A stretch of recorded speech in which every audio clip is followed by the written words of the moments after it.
Fala, meu pessoal, tudo bem com vocês? Estamos com mais um conteúdo, mais uma notícia para vocês.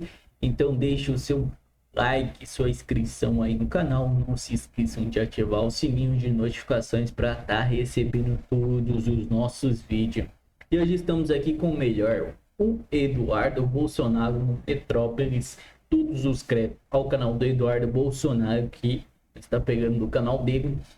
E sem enrolações, vamos reagir ao vídeo. Contrário. Então eu vou dar um exemplo para vocês, países que tiveram sucesso para solucionar essa questão tarifária. O Japão. O Japão tem uma excelente relação com os Estados Unidos, tradicionalmente muito boa, e ainda assim o Japão sofreu também com essas tarifas. O que o Japão fez? Fez uma delegação de alto nível, enviou ela para a capital americana, e mesmo sem agenda, a delegação japonesa ficou à espera de uma ligação a qualquer momento de qualquer autoridade americana. Não ficou pensando, né, como o Lula diz, se eu for ligar para o Trump, será que ele vai puxar minha orelha? Será que ele vai querer me humilhar? Meus caros, isso é algo muito pequeno, perto, né, da responsabilidade daqueles que realmente pretendem representar a população brasileira. Poxa, será que não dá para deixar uma delegação 24/7 disponível em Washington, D.C.? Agora, é loucura você imaginar que o presidente Trump fale que deseja A, B, C, D, você faz, não é nem que você não faz nada, você faz o contrário de A, B, C, D, e ainda quer ser recebido de tapete vermelho pelo secretário do Tesouro, né, o Scott Bessent, quer ser recebido por outras autoridades americanas. Eu acho até que o Trump está sendo muito cordial com o Lula, porque não faz muito tempo, acho que 2 semanas atrás ele disse que receberia uma ligação do presidente Lula. Agora, o Lula tem que ter uma conduta de presidenciável. Tem que sair do palanque político, tem que deixar de lado um pouquinho da pauta ideológica, né? Muita coisa que vem do Celso Amorim, não vem nem do Itamaraty, e ter a responsabilidade de querer representar os brasileiros. Mas eu finalizo dizendo o seguinte, o Lula não fará isso, porque ele pensa primeiro no poder. E para ele se manter no poder, ele está adorando essa questão tarifária, porque ele está vendo uma oportunidade de culpar Trump pelo seu fracasso na parte econômica. Então o Lula sempre vai dobrar a aposta. Eu esperaria mais responsabilidade do Congresso Nacional, que poderia começar a resolver essa crise institucional através do projeto de anistia, através da votação das prerrogativas dos parlamentares, para protegê-los da perseguição que vem principalmente do Alexandre de Moraes. Então, infelizmente, o Brasil caminha para um acirramento, para um aprofundamento dessa crise. Deputado, o ministro Fernando Haddad já culpou o senhor, né, pelas tentativas fracassadas de conversas entre o governo brasileiro e o governo norte-americano. O senhor citou aí o secretário de Tesouro, que chegou a marcar uma conversa com ele, depois desmarcou e no mesmo dia teve uma reunião com o senhor. Dentro disso, o senhor está prejudicando qualquer conversa entre o governo brasileiro e o governo norte-americano?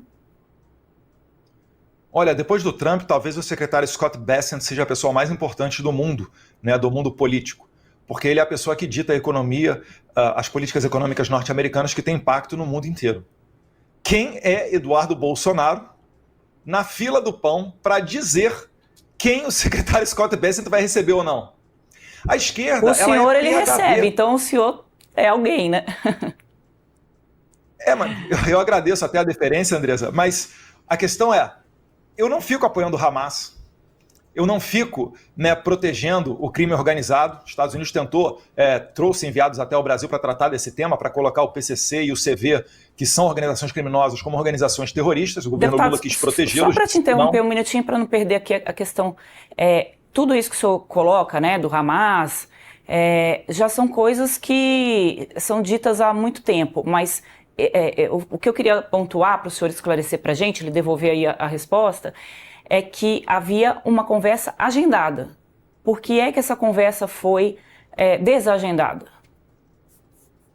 Mas ele tem que perguntar para o Tesouro Americano, né? Eu estou falando, eu não tenho controle sobre a agenda deles. É porque o senhor esteve com ele no mesmo dia, então isso deve ter entrado na conversa, né?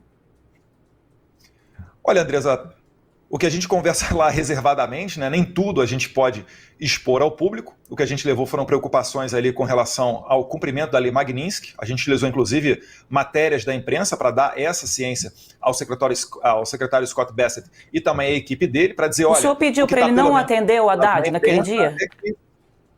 Andresa, só para concluir rapidamente. Então, nós levamos a ele essa ciência, né? Falamos de que se a ideia é atingir de maneira eficiente as finanças de Alexandre de Moraes, tem também que ser aplicada a Lei Magnitsky, como a própria Lei Magnitsky descreve, a sua esposa, Viviane, que dá suporte logístico e financeiro ao Alexandre de Moraes.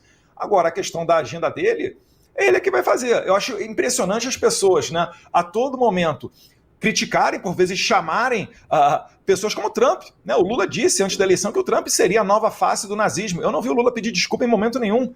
Então ele chama um presidente de nazista e depois reclama que aquele presidente não recebe. Isso é quase insano. É lógico que o Lula está jogando para a plateia. Ele está querendo transferir a responsabilidade do insucesso dele para alguém. Eu estou aqui nos Estados Unidos, é óbvio que eu vou ter portas abertas, porque a gente compartilha da mesma visão de mundo, né, do atual governo Trump. E então, é isso daí basicamente que está acontecendo. E o governo brasileiro é que não se dá o respeito. Tanto não se dá o respeito que na reunião dos BRICS no Brasil não vieram, né, o Xi Jinping da China e nem o Putin da Rússia. Nem dentre os próprios aliados o governo Lula tem moral. Isso é um resultado patente do fracasso dessa política internacional da administração Lula, que é liderada pelo Celso Amorim. Deputado, só para deixar claro então, porque isso se comentou muito aqui no Brasil, o senhor sugeriu ao secretário para que ele não atendesse o Haddad? Não, eu não tenho qualquer gerência sobre a agenda das autoridades americanas. O que a gente faz é dar a nossa opinião ou sugestão quando nós somos convidados a fazê-lo. A gente sabe o nosso lugar. Eu não comando e não foi a o caso nessa dos questão? Estados Unidos. Olha, a gente sabe que existe muito de sinalização e de recados, né, nessas relações internacionais. Certamente, se o Haddad não foi recebido, né, na mesma data em que eu e o Paulo Figueiredo nós fomos, é porque o Haddad está fazendo alguma coisa errada.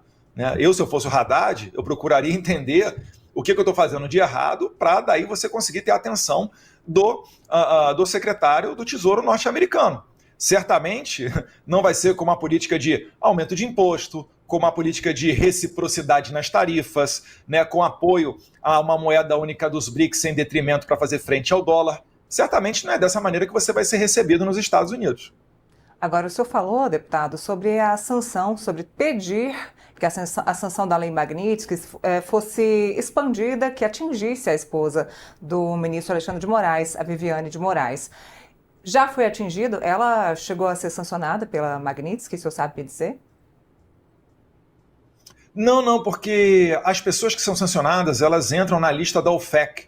Né? Você pode fazer uma consulta, você vai ver que está lá o nome do Alexandre de Moraes, mas não está o nome da esposa dele, né? A Viviane Barsi de Moraes.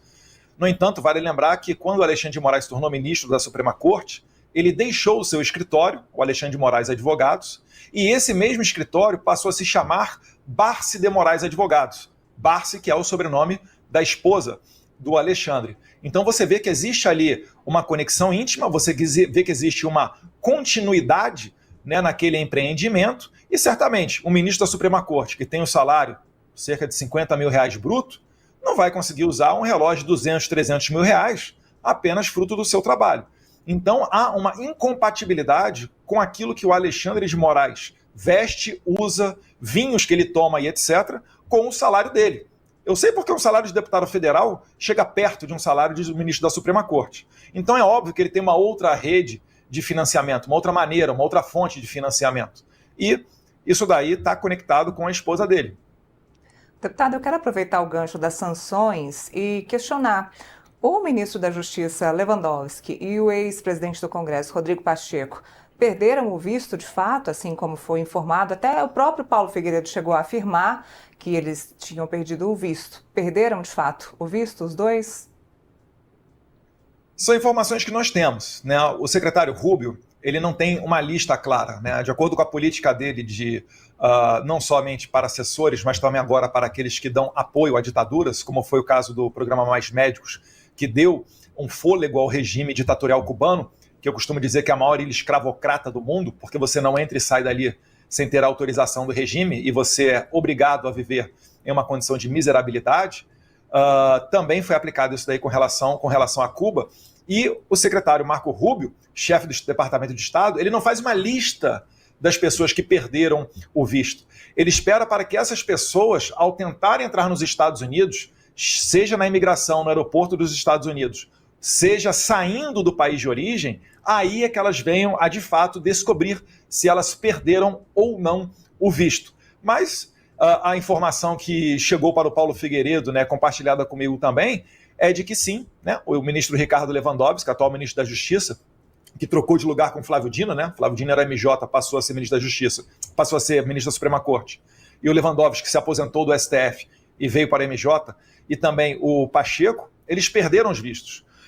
Eles são enxergados como pessoas que deram suporte ao atual regime. Vocês vão lembrar que na carta do Trump para o Lula, ele fala que o Brasil é um regime, ele não considera mais uma democracia.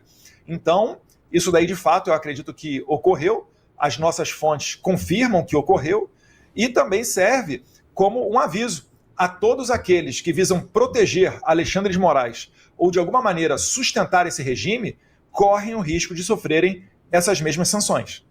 Deputado, como é que o senhor classifica essa conduta? Olha, se vocês fizerem isso, vocês vão correr sanção. Como é que se denomina isso? Isso é uma chantagem? Isso é uma ameaça? Ou isso é um recado? Isso é soberania, né? Você, no seu país, você recebe quem você quiser, assim como a sua casa, né? O nosso país nada mais é do que a extensão da nossa casa. Então a questão dos vistos, ela é muito fácil, ela é muito discricionária. É por isso que de uma hora para outra as autoridades americanas podem decidir, né, manter ou cancelar determinados vistos. Com a lei Magnitsky... explicar a minha pergunta que acho que não foi compreendida. A todo momento é dito, olha, como o senhor colocou agora, né? Se o Brasil fizer o julgamento... Esse ponto o senhor não colocou, mas eu vou traduzir de outra forma. Se o Supremo Tribunal Federal condenar o ex-presidente Jair Bolsonaro ou fatos que os senhores consideram antidemocráticos, aí o Brasil vai ser punido, aí o Alexandre de Moraes vai perder o visto, aí a família do Alexandre de Moraes vai sofrer a sanção Magnitsky. Essas ameaças de que o que pode ocorrer com autoridades brasileiras, caso elas não sigam essa cartilha, como é que o senhor denomina isso? Olha, mas é meio insano você imaginar que vai mergulhar o país num regime antidemocrático e que nada acontecerá. O Nicolás Maduro também perdeu o visto americano dele. Tem diversas pessoas. O ministro do Supremo Tribunal da Venezuela, né, o Michael Moreno, também foi sancionado pela lei Magnitsky. Por quê? Porque a todo momento ele fazia julgados a favor de Hugo Chávez para perseguir os opositores de Hugo Chávez. E é basicamente o que o Alexandre de Moraes está fazendo. É claro que o Jair Bolsonaro é o caso mais notório, mas ele é apenas um dentre, né, cerca de 2.000 pessoas que estão sofrendo essa perseguição do Alexandre de Moraes. Mas não é uma chantagem? Se você não fizer o que eu quero, você vai ser... Desculpa, pode Mas continuar. É claro, Andrés, isso tem que acontecer. Não é o que eu quero, a vontade do Trump. Olha, eu avisava lá atrás o seguinte, se o Trump for eleito, obviamente antes da eleição dele, né, dia 5 de novembro do ano passado, eu falava, se o Trump for eleito, não esperem que a maior ação americana será uma notinha da embaixada reclamando que o X foi expulso do Brasil e foi congelada a conta da Starlink. É óbvio que ele vai mergulhar isso daí num conflito comercial. E é isso que eu espero de um país respeitável. O que não é respeitável é, por exemplo, a Bolívia pegar uma usina de energia da Petrobras e o Brasil falar que aquilo dali está certo porque o Brasil estava tendo uma conduta muito imperialista. Isso daí é que é o insano. Então é óbvio que os Estados Unidos, ele está o quê? Ele está, primeiro, se protegendo, porque Alexandre de Moraes mandou prender até cidadão americano por conta de tweets dados a partir do território americano, pessoas que estão debaixo da jurisdição americana, eu, Rodrigo Constantino, Paulo Figueiredo, Alan dos Santos, juíza Ludmila Lins Grilo, Rumble, né, falar de empresas, Rumble, Truth Social, dentre outras, o Moraes continua fazendo ordens para que essas pessoas, né, sofram coisas que não estão previstas em lei. Se estivesse previsto em lei o que Alexandre de Moraes estava fazendo, o Alan dos Santos já teria sido extraditado durante o governo Biden, e não foi. Se o Alexandre de Moraes estivesse pautando em lei, ele teria conseguido extraditar e prender o Oswaldo Eustáquio. Olha o que eu estou falando. O Oswaldo Eustáquio não é uma pessoa que tem unanimidade dentro da direita, mas está lá na Espanha, e a socialista Espanha não permitiu a extradição dele.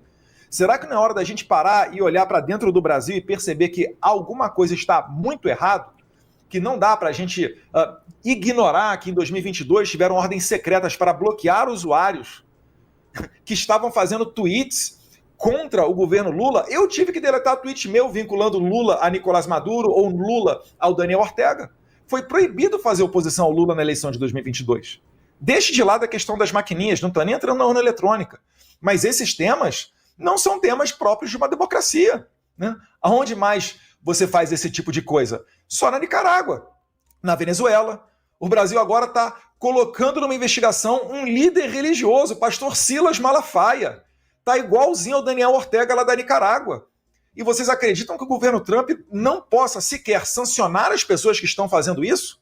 Se ele não fizer isso, ele vai estar abrindo todas as portas para que esse vírus brasileiro entre no território americano. E ele já falou que ele não permitirá isso daí acontecer. Deputado, o que se coloca, né, do outro lado é que os conteúdos que foram retirados, eles estavam divulgando fake news ou discursos de ódio. Nesse caso... O que é fake news e o que é discurso de ódio, Andresa? Qual é a definição? Vamos lá, deixa fake news de lado. Qual é a definição de discurso de ódio? Discurso de ódio é um ataque a uma instituição constituída no Brasil, por exemplo, o Supremo Tribunal Federal, em que se incita as pessoas a invadirem, a baterem num ministro, a atacarem um ministro que representa o Estado. Qual o número da lei federal está previsto lá o crime de ódio? Ou o artigo do Código Penal? Vamos só terminar com relação à fake news que o senhor perguntou. São duas questões. Uma Porque não tem definição de crime de ódio, Andresa. Ele está tirando a cabeça dele. O que é milícia digital? Vocês no Metrópole estão fazendo excelente trabalho, Andresa. Permitam aqui fazer um elogio que não é rasgação de seda. Vocês têm tudo para ser aquilo que foi a Jovem Pan antes de 2022. Mas se chegar na eleição e vocês entrevistarem uma pessoa ou começarem a ter analistas políticos aqui que venham contra o Lula, ou que chamem o Lula de descondenado, ou de qualquer outro tipo de adjetivo que vocês acham qualificados, vocês podem sofrer a mesma coisa. Eu quero evitar que isso daí aconteça. É por isso que eu estou aqui tentando... Só um ponto, deputado. A gente não trabalha com... A gente não trabalha com fake news aqui, a gente trabalha com os fatos. Todo mundo pode ter a própria versão, mas os próprios fatos Qual foi a fake news? Não é possível. E é fake news você falar que o Lula é um descondenado? Aí vem ordem lá do Alexandre de Moraes falando, Jovem Pan, você tem que parar de chamar ele de descondenado. Qual é a fake news nisso? Ele foi condenado e foi descondenado. Porque o senhor está pegando um ponto específico, né? Foram várias... Se voltar ao poder e tiver... Para finalizar, desculpa, Andresa. Imagina. Se eu amanhã retornar, né, como presidente da República ou meu pai, e a gente tiver essa mesma conduta, era pra gente colocar na cadeia quem chama o Bolsonaro de genocida, porque ele não matou ninguém. Isso é fake news. E aí, vamos derrubar as redes do PT? Vamos derrubar as redes de todo mundo? Eu acho que não é por aí. Para finalizar, a nossa ideia é o seguinte, todo mundo fala o que quer, aquilo que extrapola, né, entra em crime contra a honra, tem a justiça para você recorrer, e o eleitor, o internauta vai decidir o que ele acredita, o que é verdade ou o que não é verdade. Não tem como alguém querer controlar. Só o fato de colocar uma agência ou alguém para controlar o que pode ou não ser dito, isso já é censura. É censura prévia, é o que está acontecendo no Brasil hoje em dia. O PT, inclusive, disse que não foi golpe o impeachment da Dilma Rousseff, e aí é uma fake news, né, deputado? Porque todo mundo viu que ela sofreu um processo de impeachment e isso continua sendo divulgado aqui para a gente fazer o contexto aqui de todas as informações. O equilíbrio, né? Exatamente. Deputado, eu queria entrar num outro ponto que está quente também do noticiário, que foi o pedido que o senhor fez para continuar exercendo o seu mandato, né, parlamentar. Nesse momento, né, o senhor ainda não tem essa autorização para continuar exercendo o mandato à distância, embora o senhor esteja né, constituído, o senhor não está licenciado nesse momento, pelo que eu compreendo. Se estiver errado, o senhor me corrija, por favor. O senhor tem 9 assessores contratados ali no seu gabinete. O senhor não conseguiu participar, obviamente, de nenhuma atividade das comissões temáticas, porque o senhor está nos Estados Unidos. O senhor teve uma atuação parlamentar, né? Foi uma proposta que o senhor apresentou individualmente até agora, que foi para ouvir o ministro das Relações Institucionais. Foram 15 faltas computadas até agora, o senhor já disse que não as reconhece, depois eu quero que o senhor fale para a gente. E tem um custo, né? Esse gabinete do senhor, até agora já dão R$700 mil. O que esses assessores do senhor estão fazendo? Eles estão à disposição do meu suplente, né? Estavam, agora não mais porque eu voltei a exercer o meu mandato, e eles continuam me assessorando. Eu continuo falando com eles, existe uma rotina do gabinete, então é claro que eles merecem ser, né, remunerados por conta disso. Agora, eu só não retorno à normalidade do meu mandato porque eu estou sendo perseguido, né? Fui ameaçado de perder o passaporte, né? Depois esse inquérito foi arquivado, porque não queriam me dar a oportunidade de dizer que eu era perseguido político. E quando o Marco Rubio falou que provavelmente iria sancionar o Alexandre de Moraes, eles reabriram esse inquérito. E estão pedindo mais de 20 anos de cadeia para mim. É inadmissível que a Suprema Corte faça isso tudo, ainda mais sob ordens, pedidos originais do líder do PT. Vocês realmente acham que se eu for ao Brasil eu não serei preso? Digam para mim, com certeza, você que está no chat pelo menos aí, comenta aqui para a gente, ajuda a colocar a nossa audiência mais adiante. Agora, Andresa, eu presto satisfação ao meu eleitor. Eu não estou pedindo para todo mundo concordar comigo. Eu estou fazendo um trabalho aqui que eu estou sendo esmagadoramente apoiado pelo meu eleitorado, porque é visto por muitos como a última esperança para a gente resgatar o Brasil, para não mergulhar de vez num caminho semelhante ao da Venezuela. Então, a essas pessoas, eu tenho que continuar exercendo o meu ofício. Fala, meu pessoal, nós teve um probleminha com a câmera aqui, você viu? Mas não tava conseguindo arrumar, mas deu tudo certo. Que vídeo bombástico do Eduardo Bolsonaro no Metrópolis aí. Eu nem sei se eu posso postar esse vídeo, né? Por causa que é do Metrópolis, mas tá pelo canal do Eduardo Bolsonaro. Então, que bomba, né? Eduardo Bolsonaro aí tá, cara, ele tá arregaçando na política, trazendo ótimas notícias aí pra nós. O Ricardo aí também perdeu seu visto, que notícia boa, mas ele e mais outro aí já perderam o visto e estão trabalhando para acionar a Magnitsky na esposa do Alexandre de Moraes, né? Que tem, essa aí provavelmente vai acontecer, mas eu pensei que já era para ter acontecido, né? Tá meio devagar, às vezes vai vir uma bomba, né? Esperando o dia do julgamento chegar perto. Depois do julgamento, as bombas aí vai acontecer, uma bomba em cima da outra. Os ministros vai, ó. Imagina todos os 11 ministros aí, tudo caindo na Magnitsky aí. O que vocês acham? Comenta aí nos comentários o que vocês acham. E se depois do julgamento os 8 ministros vão cair na Magnitsky ou não vão? Será que vão cair todos de uma vez só? 11 não 10, né? Porque o Moraes já tá na Magnitsky. André Mendonça aí, pode até dar uma aliviada no Mendonça, no Fux aí, o Fux que sempre tá lutando pelo outro lado, mas não tem como não lutar. Outro lado, se o Moraes já tá perseguindo o André Mendonça aí, né? Se quem assiste aí já tá acompanhando que o Moraes tá perseguindo o André Mendonça. A PF tá investigando o André Mendonça por suposta apoio ao Bolsonaro. E aí ninguém pode apoiar o Bolsonaro e ele pode apoiar o Lula, né? Quem sabe aí, derrotamos o bolsonarista, o que o pessoal estão falando, e missão dada, missão cumprida, o que o ministro Alexandre de Moraes está falando, né? Você acha isso justo? Comente aí no comentário o que você acha disso. Pessoal, vou estar encerrando o vídeo aqui, mas antes disso você tem que deixar o seu like para esse vídeo chegar para mais pessoas. Que bomba que Eduardo Bolsonaro está falando nesse vídeo. E não se esqueçam de se inscrever e ativar o sininho de notificações para estar recebendo todos os nossos vídeos aí na sua tela. Muito obrigado a todos e até a próxima.